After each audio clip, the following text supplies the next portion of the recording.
In high-performing environments, communication isn't about volume, it's about precision. Clear intent, shared understanding, all leading toward decisive action. Because when leaders confuse speaking with communicating, they create motion without progress. They create fuss and headache and confusion. And over time, that gap resulting from the confusion can become costly. In the Peanuts cartoons, I always loved when the teacher would speak. Wah, wah, wah, wah, wah, wah. Wah, wah, wah. How instant was that recollection? And why is that so powerful, Jeff? I think it's because we all have those moments where we can relate to tuning out. I've had those moments where I just feel like the words are bouncing off the front of my forehead. Like I just am not processing or I'm not communicating. This is a very real topic that has layers and layers in terms of clear intent, communication, the words we use, the environment, the method, text, email, actual conversation. So this is a really powerful topic that I know you and I both deal with in our coaching practices routinely. We deal with it in our organizational effectiveness work. And frankly, we've dealt with it as leaders ourselves in organizations. Everyone listening today will be able to relate to. And the notion that everybody's talking, but nobody's communicating. We've all had moments where we thought we were crystal clear in what we said, and what lands in the listener's ear is anything but. Episode number 17, Jeff. Let's go. Imperfect, Better After Broken. This is the show where we celebrate the cracks, the scars, and the stories that make us stronger. I am Susan Hendrich. And I'm Jeff Servello. And we're coming to you live from Sandcastle Radio, America's hottest online variety and music station. By the time you leave this episode, you're going to think a little differently about communication. How do you define good communication? Good communication is a productive two-way exchange of ideas, a transmission and a reception, and there's some sort of signaling between the two communicating parties that there's agreement or alignment or a check on alignment. Kind of like with the little eyebrow raise you just gave me just then, right? I said something and I'm watching the language, your receptivity to see if it's tracking or hitting. If I were to look at my wife tonight and, hey, we're going to have hamsters for dinner tonight. And she's looking at me like, hamsters. But for our hamsters, for those who don't know, that's the colloquial term for, have you ever seen those frozen chicken cordon bleu things? That's what they call them on board ship. They call them hamsters. So my wife and I have had that conversation. I want to have hamsters this week for dinner. And she's like, what?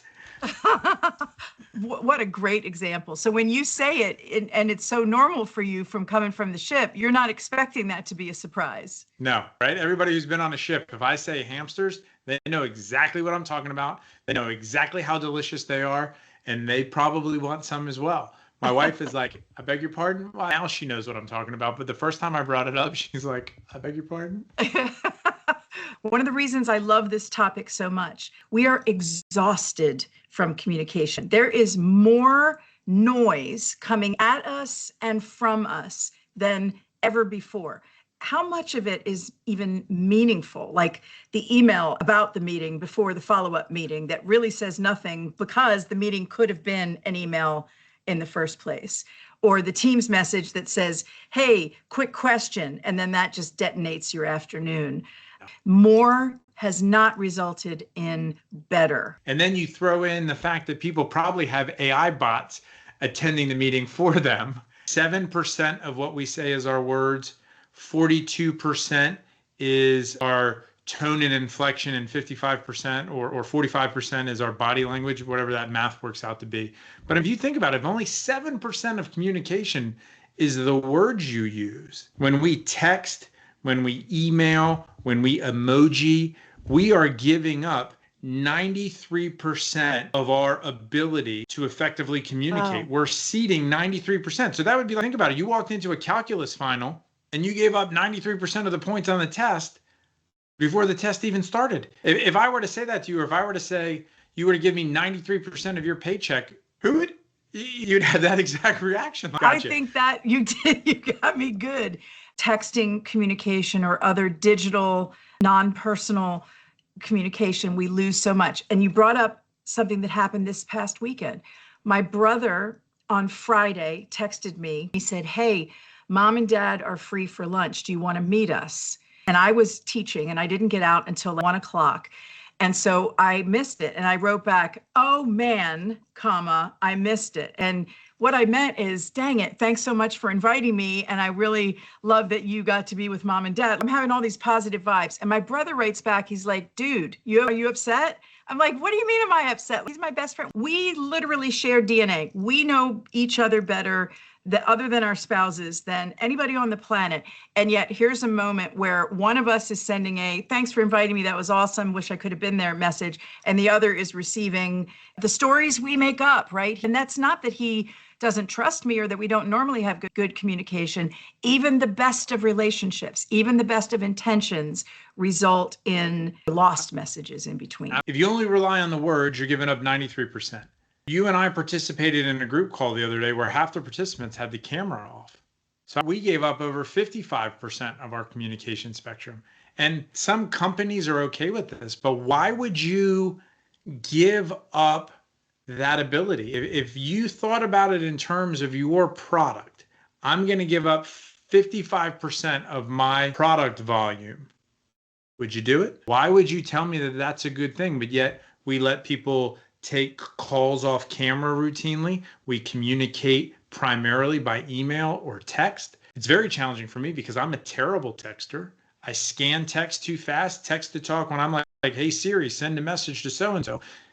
Who knows what Siri's actually going to take down versus what I meant to say. The text my wife has probably received versus the difference from what I intended versus what she's received. Good golly. But yet we do it all the time in business, and we're surprised when there's confusion or frustration. Man, here's talk about confusion and frustration. Help me interpret this thing that has been said to me before, and it has just lit me up with confusion and frustration. Hey, you know what? I think we're overthinking this here. What does that mean? We're overthinking this. Ooh, that's a good one. My first reaction is my hackles get up a little bit. Yes. It's almost condescending. Like, wait a minute. This issue that may seem clear to you, you're now belittling my desire to process this. And if we're working as teammates or allies, now all of a sudden I'm questioning that. Whereas instead, if it were to be like, "Hey, help me understand how you're seeing it so we can align," or "Help me understand what parts of this you're struggling with so we can talk it through," I think would be a much more productive way to create alignment than, "I think we're overthinking this." I appreciate that. And especially because you have D as DISC, which the hallmark is be brief, be brilliant, be gone. Don't come in here with a lot of fluff. I'm Captain Fluff, so I already have a propensity for too many words. So when someone says, "I think we're overthinking this," you nailed it. That's exactly how I experience it. I hear it as there's a correct answer, you don't have it, and you're rambling all over the place, Susan. Now that's the story I make up about myself because maybe my insecurity perhaps about communication, even though I'm supposedly an expert communicator, I always worry that I'm talking too much, not listening, or don't have the right answer. So when someone says you're overthinking, that plays in perfectly to my three worries. How much does the story we make up impact the communication that we have between us?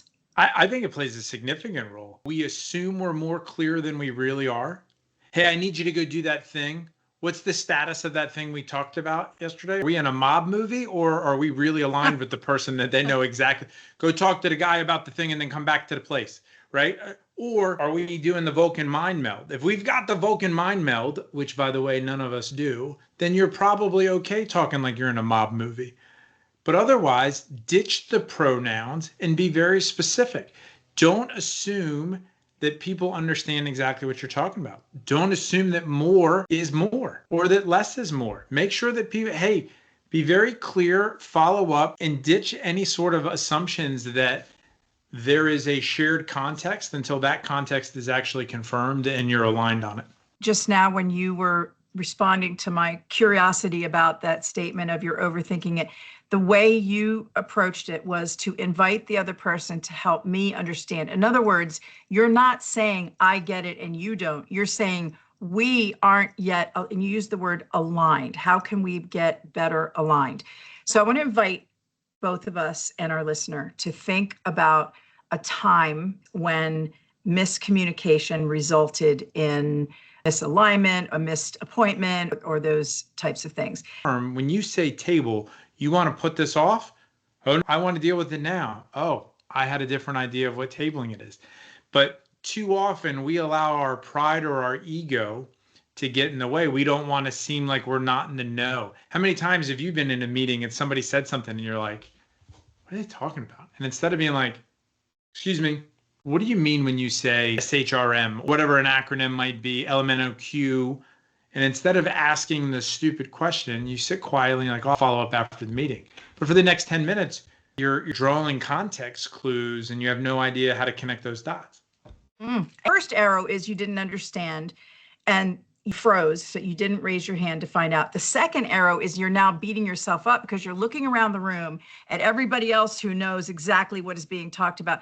But chances are they don't know what is being talked about. How often, this is my old days as an academician, how often is the question of one student exactly the same question that everybody else in the room is thinking? And there's just that one brave person who will speak up.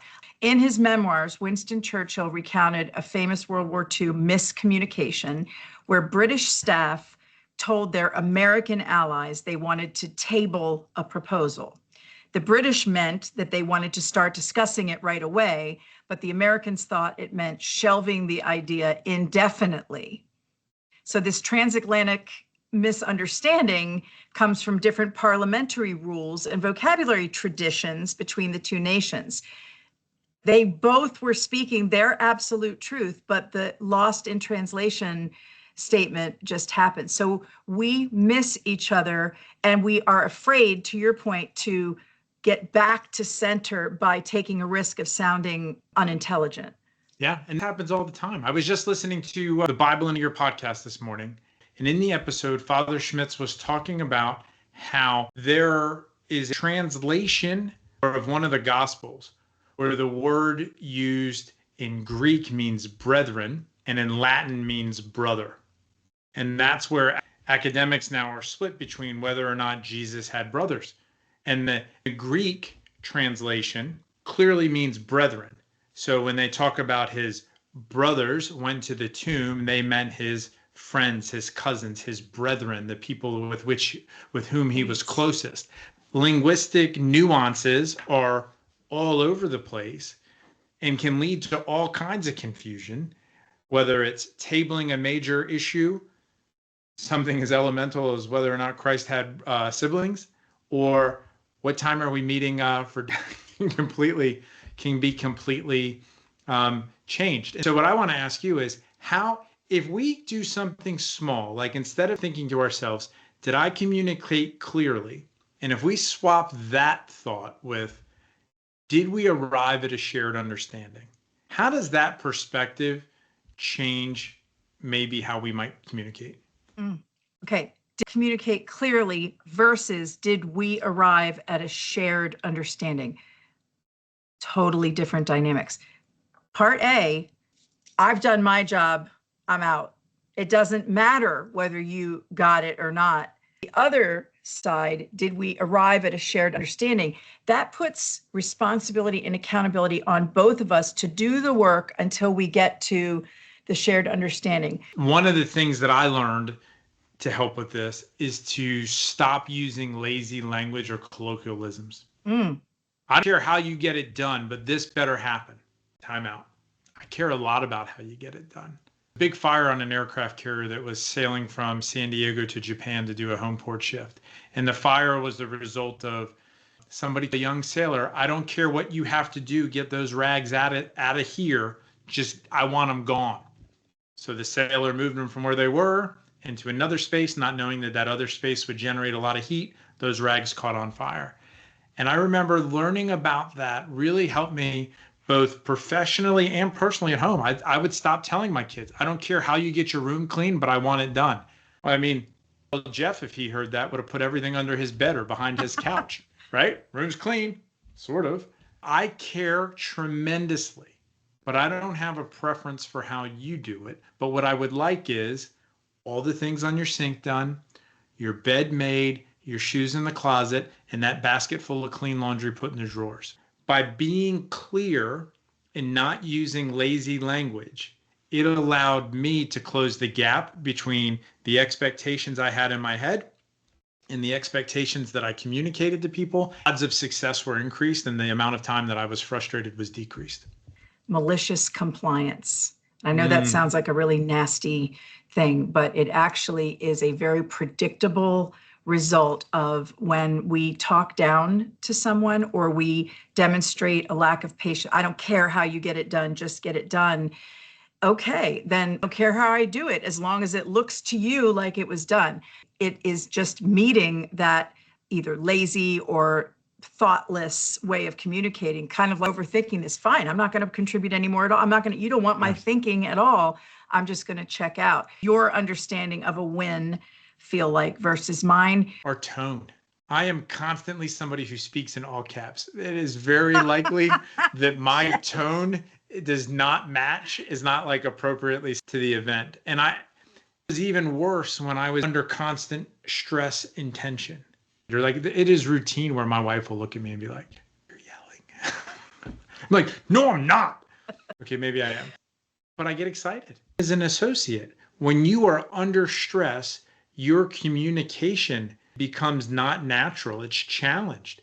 And so then your tone is going to change. The clarity with which you choose your diction and your words and the way you deliver that is going to be different. Body language is going to be different. I mean, I'm super animated.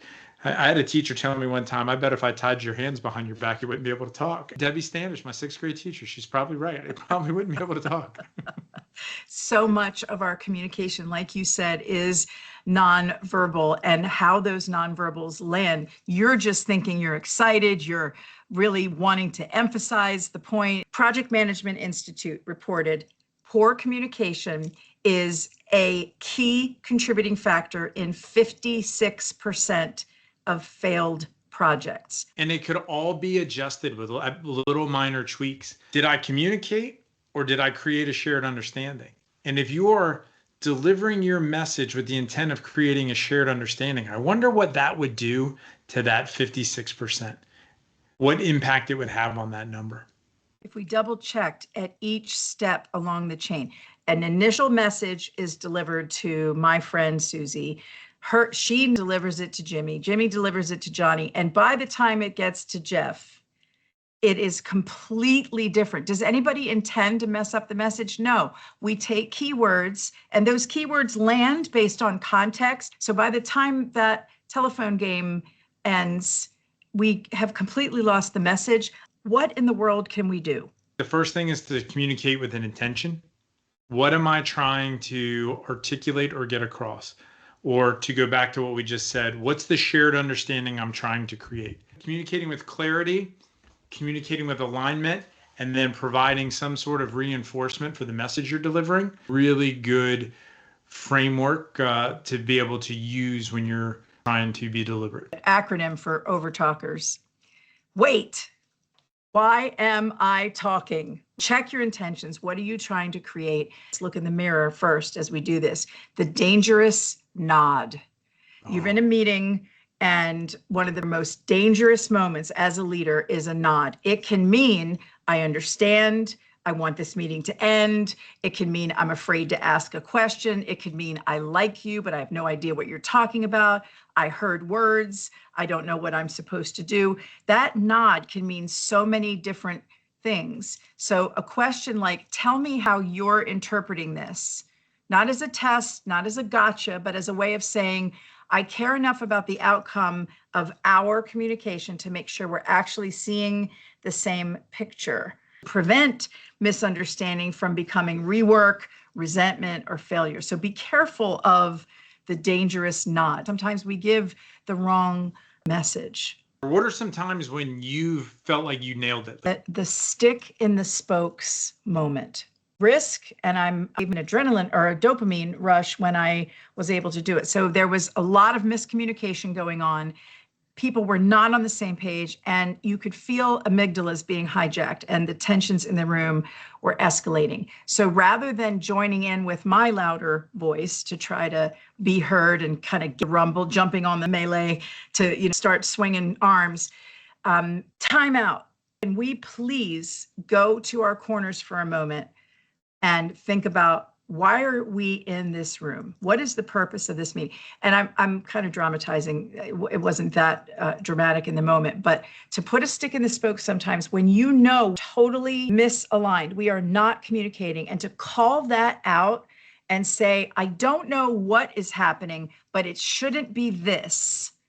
So in other words, you don't have to have the perfect answer when you want to do a repair of communication. Sense it, call it out, and then invite your co-communicators to fix it together. So that one, you back to that meeting where I was brave. I was the least experienced person in the room, and everybody else seemed to know what they were talking about. A lot of 4-syllable words, but it was clear to me that everybody was talking, nobody was listening. So by saying time out, stick in the spokes, let's start from why we're here, it took the temperature down in the room and it allowed people to go back to fundamentals.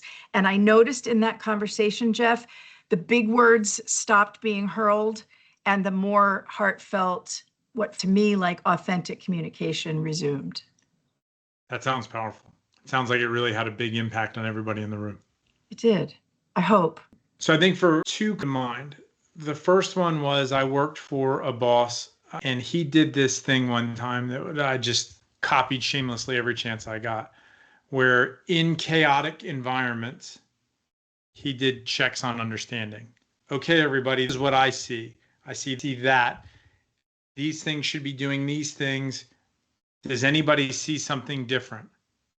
And it really invited people to collaborate, and it created a shared picture so that we were all speaking about the same things in the same way. And I thought that was inspiring. The other one was I directed when I took command of my ship that reports could not be made via text message. If something happened and you were calling me with a report, I wanted to hear your voice.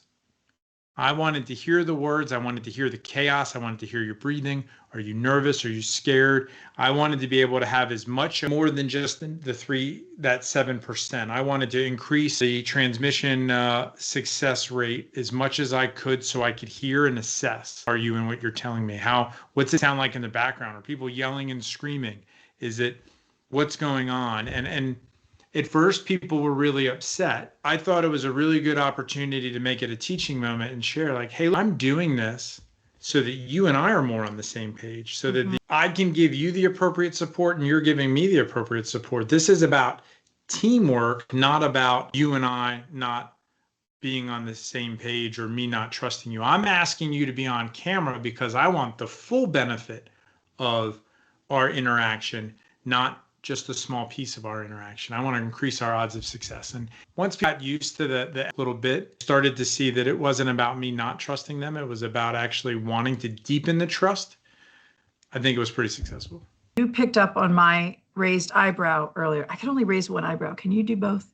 Mostly my right eyebrow. I'm working on the left. I'm going to work on my left too. Yeah, kind of doing these. Bring up for me just now is another watch out for leaders. And this is a tender one.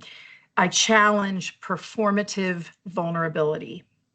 What is performative vulnerability? It's about authentic leadership and showing up as your true self and like your vulnerable state. Well, sometimes a leader thinks that to communicate openly is vulnerability, when really what they're doing is unloading their anxiety onto the team. And that is not, oh, I just want to be transparent.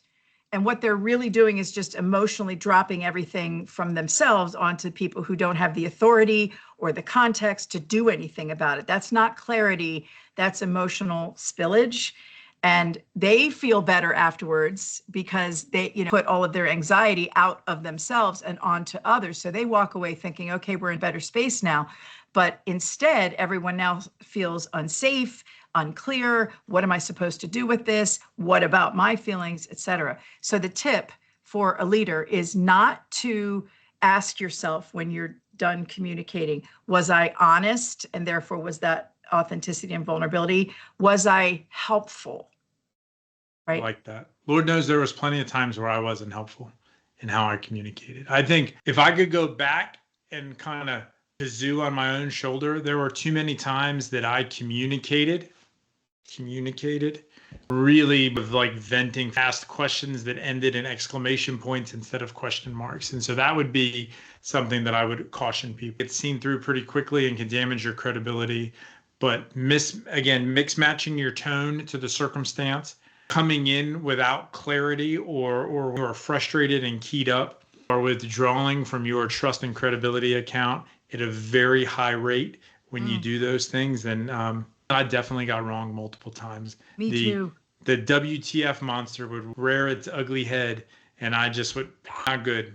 And it's hard because, especially in high stress environments, it's hard to, I'm somebody who runs hot, so to be calm. Oh, please tell me what's going on, as opposed to, what? A lot of times there is no time. Boyle's law, PV equals nRT, pressure times volume, right? The more pressure, the less volume you can have, and the less time you can have before something blows up. Recognizing yourself and your own habits of, prone to run hot. I am too, and I'm working on trying to recognize those signals of when I get amped up or when I find myself either being impatient, to just slow down for a minute and say, Susan, there's something you could miss here. And that brings up another one of my least favorite leadership habits, and that is drive-by direction. I'm so guilty of this. When a leader drops a vague instruction, just, to another meeting, sends some quick message. I've done this to Tom and it's driven him crazy. Send some quick message with no context, and then everybody else has to decode it. For example, hey, can you clean this up? What? Why? Now, or hey, let's make this stronger. That the overthinking, yes, that's a drive-by direction. Hey, take another pass. This one didn't hit the mark. Hey, we need this to pop. What does that mean that we need this to pop? We don't want people being left to play forensic psychologist for your communication. Define stronger, shorter, more data, more emotional. Like, what are we looking for that's different? I love that. The when you get a chance is one that drives me nuts. When you get a chance, give me a call. Okay. Hey, you haven't called me yet. I know. Haven't had a chance. I had a boss one time. Hey, when you get a chance, give me a call. I had a whole list of things I had to do on my ship. I was working through it. And then I get a nastygram. Hey, it's been 2 hours. Why haven't you heard from you? I'm doing other stuff. Or I've had that problem at the house. I was reading a book one afternoon and Jen's cooking and she's like, hey, when you get a chance, can you grab this thing out of the pantry? Sure. And I'm like, I've got 2 pages left in my book. And she's like, what are you doing? I'm like, finishing a chapter. Meanwhile, she's got stuff all over her hands because she's trying to finish dinner. Whereas if she'd have said, hey, my hands are dirty, can you come grab this for me right now? I'm up, I'm out of the chair, I'm doing the thing. So give people the gift of clarity. What you talked about with Boyle's law, I think, is very powerful. It's not if you're going to have a pressurized conversation, it's when you're going to have a pressurized conversation. And so invest in good quality conversations that enhance trust and enhance shared outcomes, so that when you do have that inevitable poor conversation, your people don't just look at you like you have a third eye and they're like, hey, Susan, is everything okay? Right? It creates another opportunity for alignment because that doesn't align. Why all of a sudden is there a green checker? Checkers are either red or black. What's happening here? What are we doing? It gives people a chance then to provide more support, as instead of they're yelling and screaming at the moon again, right? Pattern of consistency, and invest in good quality communication. And then that way, when you're not consistent or providing good quality communication, people then have a basis to collaborate with you. You do that consistently with me. I'm hopeful that I am most of the time consistent or predictable in how I show up. By having that consistent, frequent deposit in the bank of trust, then when something doesn't feel right, you will say, Susan, you don't seem like yourself today. What you are saying to me is most of the time you present as calm, rational. This moment, you're not. It's a way of giving feedback, but it's also a way of saying, this is not your typical way of communicating. So I'm giving you feedback.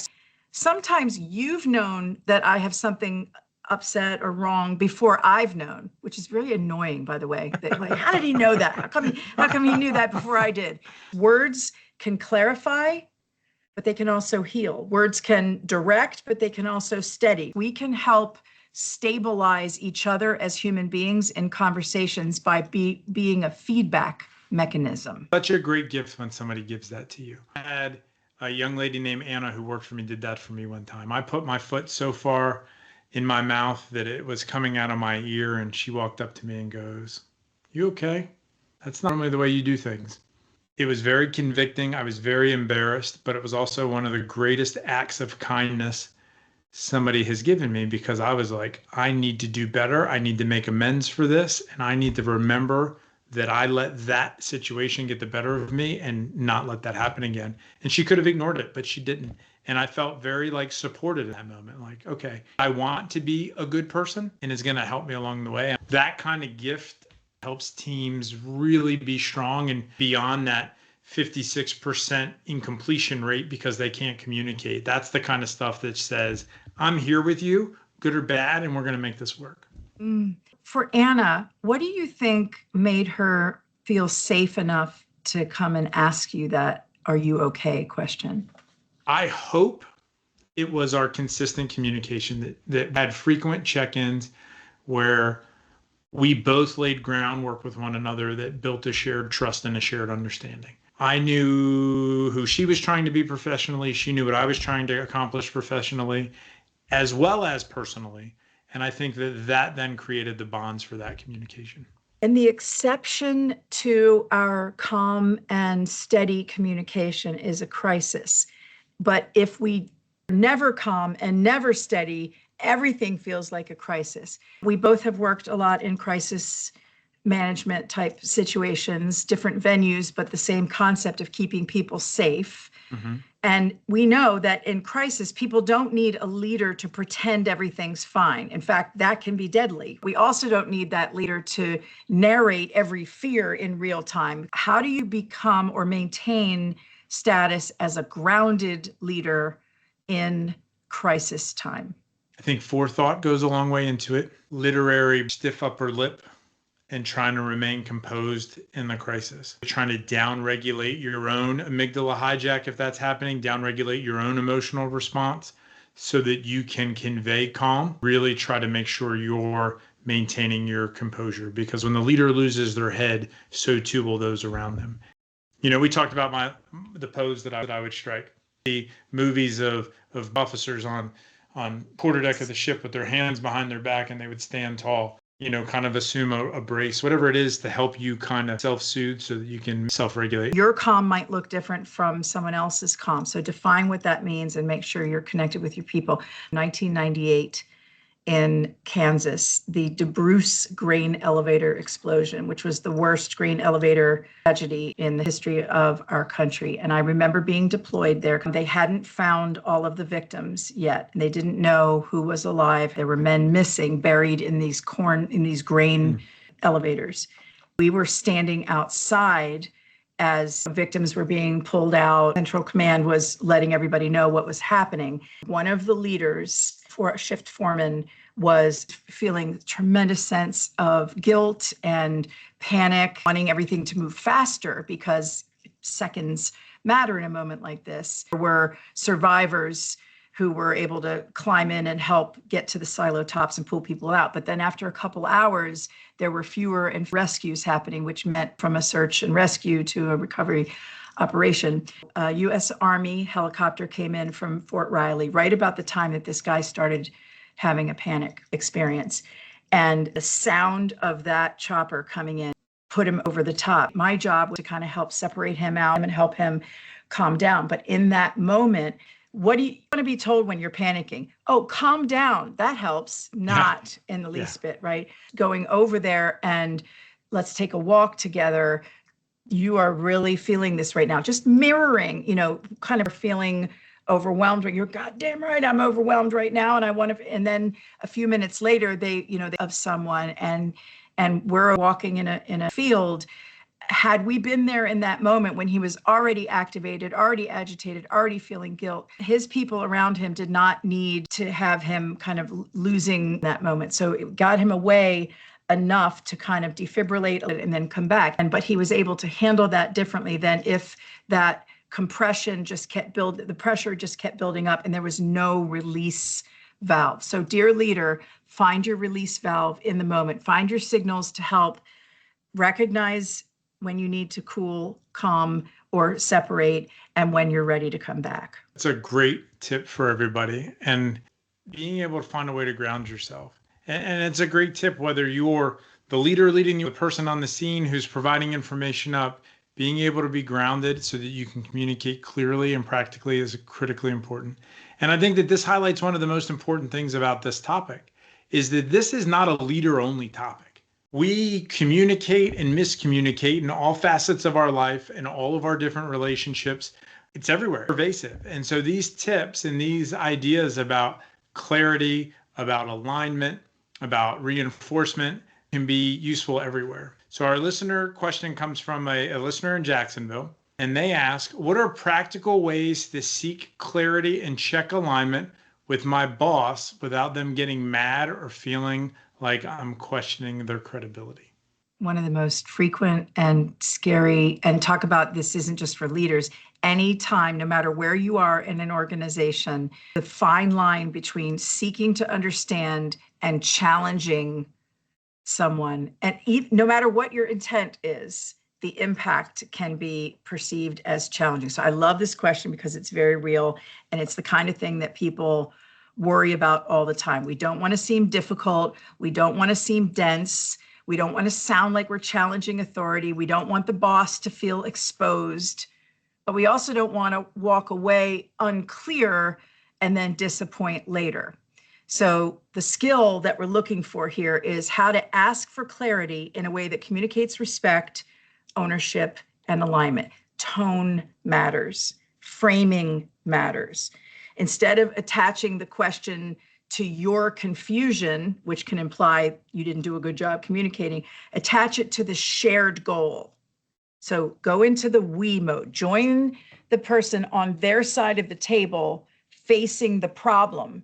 Instead of you're on the opposite side of the table batting the pickleball back at them, you're joining them and saying, aha, I see. Together we want to solve this issue. Here's what I'm seeing. What are you seeing? Very different from, I don't understand what you want. I love your WAIT acronym. Why am I talking? Why am I asking for clarity right now? Am I trying to put the boss on the spot? How am I delivering it? What's the reason I want to ask this question? I think some of this goes back to what's your relationship with your boss? Why does your boss have a proclivity of getting mad or feeling like you're questioning their credibility? Creating shared outcomes in the moment. I think an alternative suggestion would be make a note and maybe go back to the boss later. Hey, I was thinking about what you said at the meeting, which signals they were impactful and you're still partnering. And I wonder if it would be helpful if we addressed this. And then you give the boss a chance to clarify later. Do that same strategy in the meeting. Hey, what you said really is tracking on what you said, knowing what the team has been through. Would it perhaps be helpful if, and then you make a suggestion instead of framing the question like a statement. For example, why would we do that? I've seen that happen in a meeting. In a meeting not too long ago where somebody asked a question, it was a very reasonable question, and the person leading the meeting thought that their credibility was being called into account and completely flew off the handle. And it was one of those things that it was like, okay, message received. So I think history matters. I think importance matters. Context matters. And so is there an urgency that I have to speak up right now? If so, then you got to speak up. If not, how do you play the long game to deepen the relationship? And to our point, am I communicating or am I creating a shared understanding? And maybe your best way of creating the shared understanding is to loop back around in a depressurized situation to where you can get the best version of the boss instead of the defensive version of the boss. Boy, I hope I'm listening to this advice because I need it. That is really powerful, different way than I was thinking to think about it. I have a meeting coming up where the risk of misalignment is real, and I don't want to come across as confrontational or challenging, but at the same time, I owe the problem, the person, and myself the courage. I want to make sure I'm moving this in the direction you intend. Can I play back what I'm hearing? And by saying that, you are owning that you may have misheard, not they didn't do a good job communicating. That beautiful phrase of, can I play back, may I play back what I'm hearing, is saying to your boss, I'm listening, I care about getting it right, I'm not challenging you, I'm trying to align. One other option, I want to make sure I'm prioritizing this correctly. Of these three things, this is the one I should be focusing on now. So that takes away the whenever you get a chance, which Absolutely. we learn sometimes means Yeah. within 5 minutes. Yeah. It really, so do we mean within 5 minutes or 5 days? Really asking for that concrete clarification. I'd rather be annoying for asking too many clarifying questions, hopefully at the right time, than missing it and producing the wrong thing, and then we're way off and I've disappointed you in the long run. I love it. Signaling of allyship, partnership, that shared understanding instead of just communicating. And taking it back to kintsugi, repairing communication is one of the purest forms of kintsugi, even with the best of intentions. We break ourselves and each other over and over again by what we say and don't say. So if we can treat this like the ongoing contact sport that it is, shake off the dirt and get back out on the field together with a belief in best intent, we're going to be much better off. I'm going to leave us with one verse from the book of James. yes, please. Everyone should be quick to listen, slow to speak, and slow to become angry. I'm going to try to practice that this week. And I appreciate everybody for joining us today on Imperfect, Better After Broken. This is the show where we celebrate the cracks, the scars, and the stories that make us stronger, right here on Sandcastle Radio. I'm Susan Hendrich. And I'm Jeff Servello. Thanks for joining us. Like, share, comment, get into the communication game with us. Let us know you're out there and what you're thinking about. We'll see you next week, same time.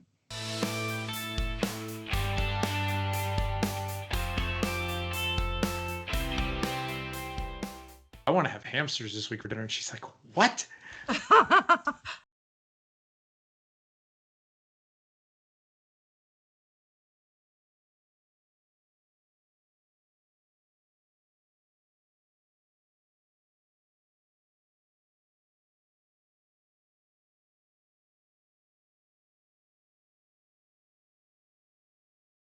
What are you talking about, Willis?